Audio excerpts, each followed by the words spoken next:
नमस्कार भक्तों, आइए जाने निर्जला एकादशी व्रत की कथा।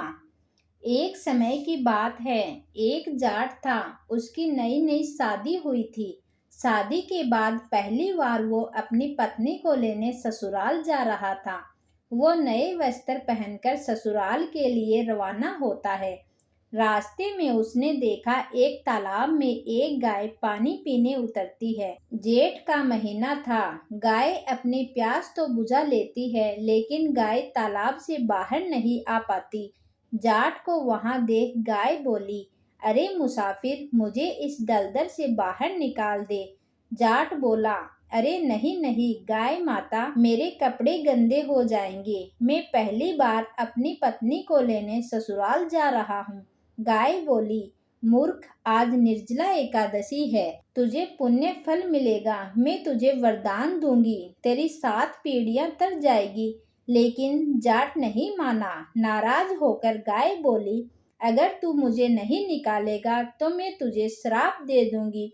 जा, तू अब से 8 पहर बाद गधा बन जाएगा। जाट डर गया और अब गाय से माफी मांगने लगा, लेकिन तब तक गाय तालाब में पूरी तरह डूब चुकी थी।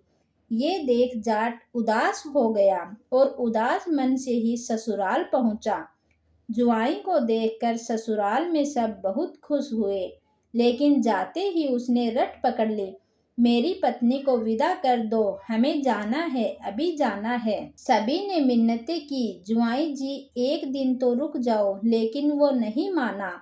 तब उसकी पत्नी बोली, सब इतना कह रहे हैं तो आप रुक क्यों नहीं जाते। तब जाट ने उसे श्राप की सारी बात बता दी। तब उसकी पत्नी तुरंत उसके साथ वापस घर चल दी। 8 पहर के बाद जाट गधा बन जाता है। उसकी पत्नी उसे लेकर बैठी रही। इस तरह कई दिन बीत गए। जब घर में अन्न धन कुछ नहीं बचा, तब वो अपनी पत्नी से बोला, तुम मुझे लेकर मजदूरी करने चलो। तब वो दोनों नगर के राजा के यहाँ मजदूरी करने पहुँचे। राजा के यहाँ कुएं की खुदाई का काम चल रहा था।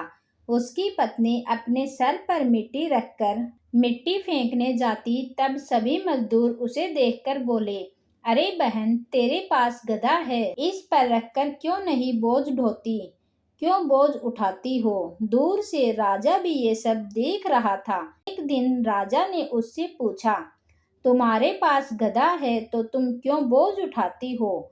वह बोली, महाराज, ये गधा नहीं है, मेरे पति हैं, इन्हें गाय का श्राप लगा है। उसने राजा को सारी बात बता दी। राजा ने पंडित को बुलाकर इसका हल पूछा।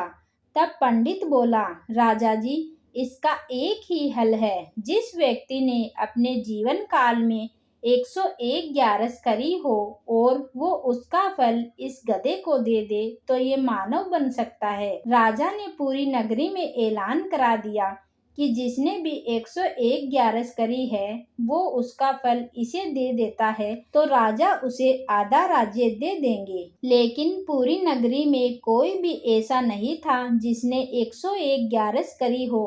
किसी ने 10, किसी ने 11 तो किसी ने 21 ग्यारस की थी। तब एक बुढ़िया आई और बोली, राजा जी, मैंने पूरी 101 ग्यारस करी है।